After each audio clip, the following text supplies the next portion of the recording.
Friends of our channel and YouTubers, welcome. Answers of an Alien from Andromeda, Video 117, May 16, 2014. Mythy, these photos are of Russian satellites orbiting Saturn, and appears to be a spaceship or something. Can you tell us something about it? These motherships the size of Earth belong to a race of descendants of Arcturians living in Camelopardalis, the same race that is responsible for maintaining here some stationary registers as the Black Knight satellite to the Buddhist Society in a joint venture between their civilizations. These ships are very, very large, and carry large mining equipment and mining. They also capture entire asteroids composed of ordered minerals by mining them in the Oort cloud. Even in your own footage from NASA through Hubble telescoped viewing, sometimes they show these ships in space intentionally or absent-mindedly. You will observe these very large ships Camelopardalis circling the solar system, as they have bases spread throughout the system. In Jupiter and its moons, Saturn maintains a large base of hexagonal mining in North Pole of the planet as well as extraction stations on various moons bases that are operating to this day. If you have the ability to pay attention to your Sun through satellites, we'll see many of these great ships of various breeds recharging their batteries of plasma, converting the energy released by the Sun. The plasma energy is used throughout the ship for internal use, lighting, heating, force fields, instrumentation, etc.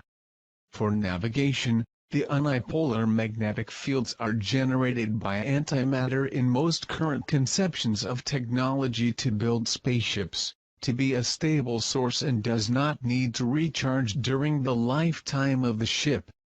Therefore, the best place to park large ships will always be close to the Sun of the system.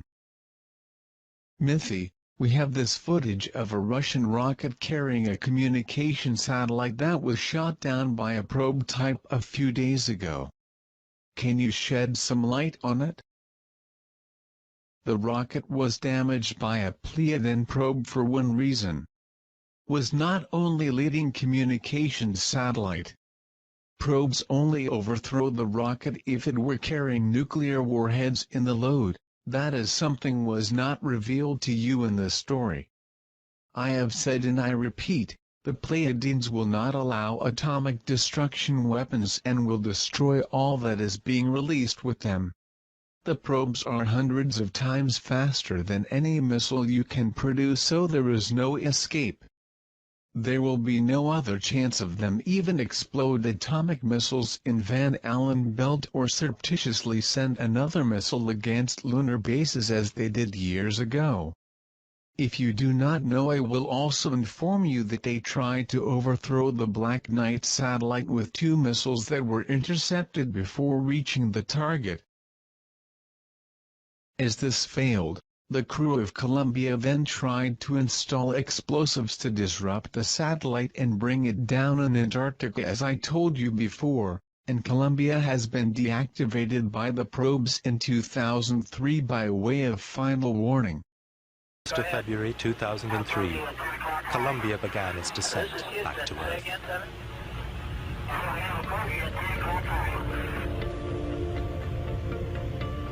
As the shuttle raced over the Pacific towards the US, the crew put on their suits, preparing themselves for a routine landing. It was now 8:40 a.m., and these are pictures of their last moments alive. Columbia's a beautiful ship. She's performing magnificently. At 8:44 a.m., Columbia re-entered the Earth's atmosphere. Still, Mythy, some are insinuate that the Large Hadron Collider is an attempt to open a portal. I know you've talked about it before but would have more to give us some detail? Friends, the most expensive material in the world would get antimatter with this type of technology, The problem is you cannot handle the isolation of particles at a quantum level necessary. The ancient portals could be simulated by such archaic technology but serve only for communication and not for the teleportation of matter. The guidelines for the assembly of these generators was assisted by long craniums working with your government. The Community Galactica will prevent any attempt to open a portal of any kind leaving the Earth until it is recognized as an effective member of the community. A portal with current technology can appear and disappear without causing any influence to the environment around, totally unnoticed. By way of information, the Arcturians are in a major operation delimitation of areas of the planet. You may start to hear noises and watch brands in soil and coastal boundaries. These boundaries are as geophysical sensors that generate an accurate holographic visualization of tectonic movements at any angle, and thus provide initial points of movement enabling actions that may be taken during the succession of natural events. There are many variables in the natural processes, so this is the best way to get a dynamic map of these manifestations. I know it's hard for some of you wait for change, but time has a subjective importance, depending on how involved is who is going through the timeline of a given physical period.